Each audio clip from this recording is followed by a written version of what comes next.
السلام عليكم ورحمة الله وبركاته.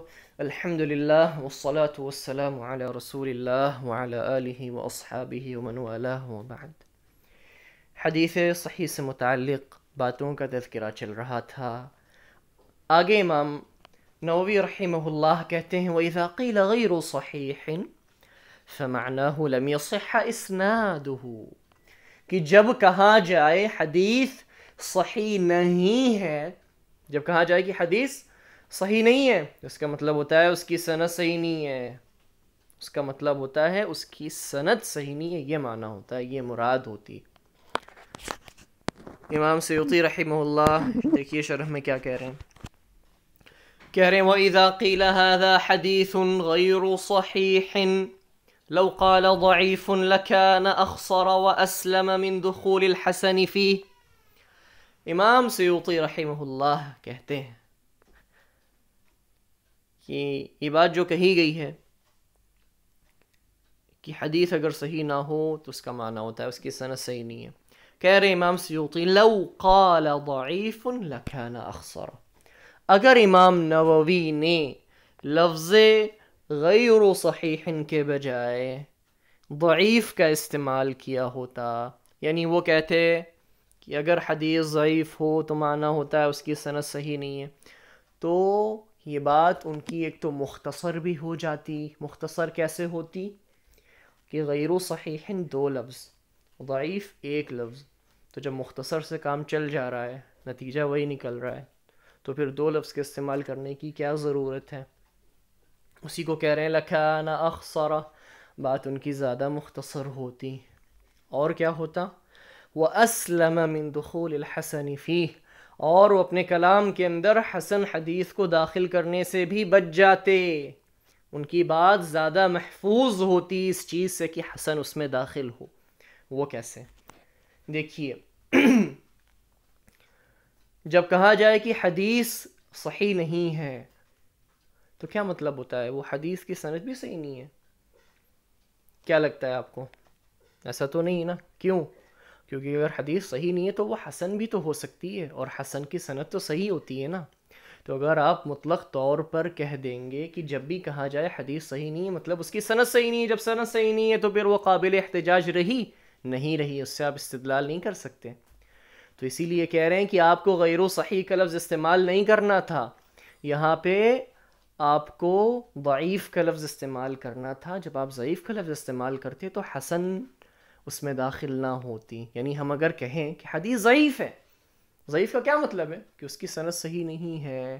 جب بھی کہا جائے حدیث ضعیف ہے مطلب اس کی سند صحیح نہیں ہے. تو کیا اس سے یہ لازم آ رہا ہے کہ حسن جو حدیث ہے اس کی سند بھی صحیح نہیں ہے؟ صحیح نہیں ہے، نہیں لازم آ رہا. کیوں؟ کیونکہ حسن الگ شاخ ہے، الگ قسم ہے، صحیح الگ ہے.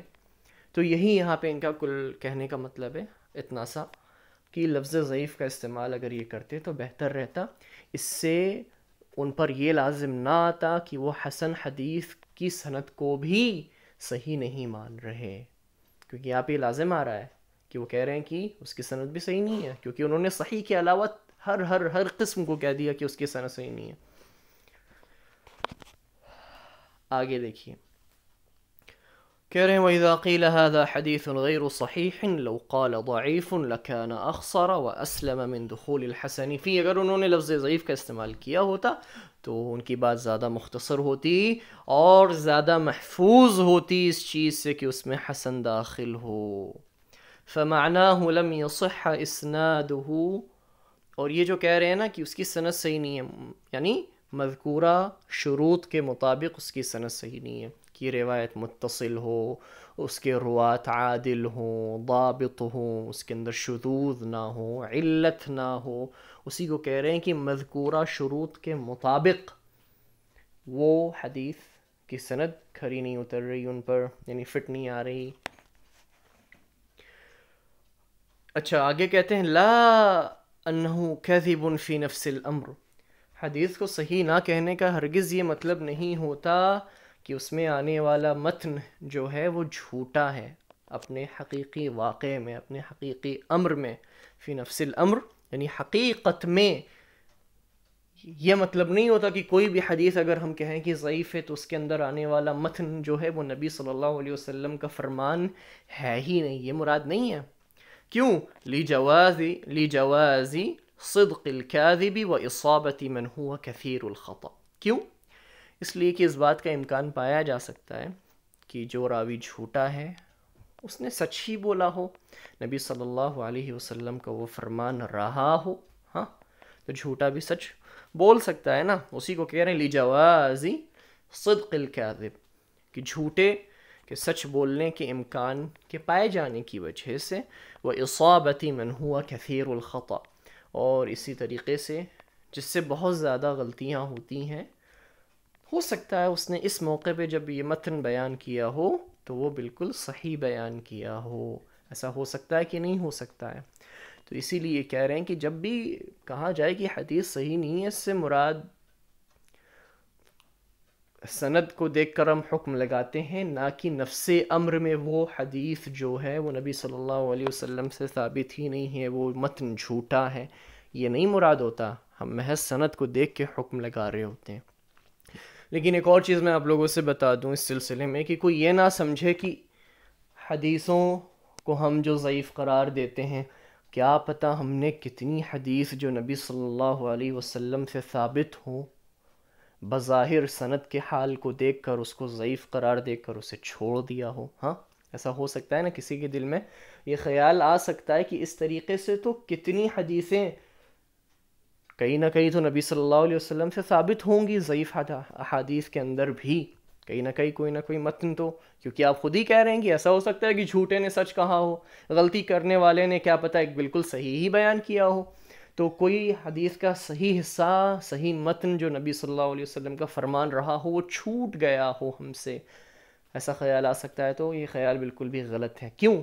کیونکہ اللہ رب العالمین نے اپنی دین کی حفاظت کی ذمہ داری خود لی ہے، تو وہ نبی صلی اللہ علیہ وسلم کے فرمان کو ثقہ راویوں کے ذریعے سے لوگوں تک ضرور پہنچائے گا، اور اس نے پہنچایا بھی ہے. اسی لیے آپ دیکھیے کہ بہت سے متن حدیث کے ایسے ہوتے ہیں جن کو کون روایت کر رہے ہوتے ہیں؟ ضعیف راوی، لیکن مقابل میں آپ دیکھیں گے کہ ثقہ نے بھی اس کو بیان کیا ہے. تو ہوتا ہے ایسا. تو دین کا ہر حصہ محفوظ ہے ثقہ راویوں کے ذریعے سے، اللہ رب العالمین نے اس کی حفاظت کی، اس کو پہنچایا ہے لوگوں تک. کوئی یہ نہ سمجھے کہ حدیث کو ضعیف قرار دینے کی وجہ سے نبی صلی اللہ علیہ وسلم کا کوئی فرمان چھوٹ جائے گا، اس پر عمل نہیں ہوگا کیونکہ ہم تو حدیث کو ضعیف قرار دے چکے ہیں. نہیں، کسی نہ کسی ثقہ راوی کے ذریعے سے اللہ تعالیٰ نے اسے لوگوں تک ضرور پہنچایا ہوگا، اور ایسا واقع میں ہوتا بھی ہے. ٹھیک ہے، تو یہ بات یہاں پہ ختم ہوتی ہے. وصلی اللہ علی نبینا محمد وعلی آلہ وصحبہ اجمعین، والسلام علیکم ورحمۃ اللہ وبرکاتہ.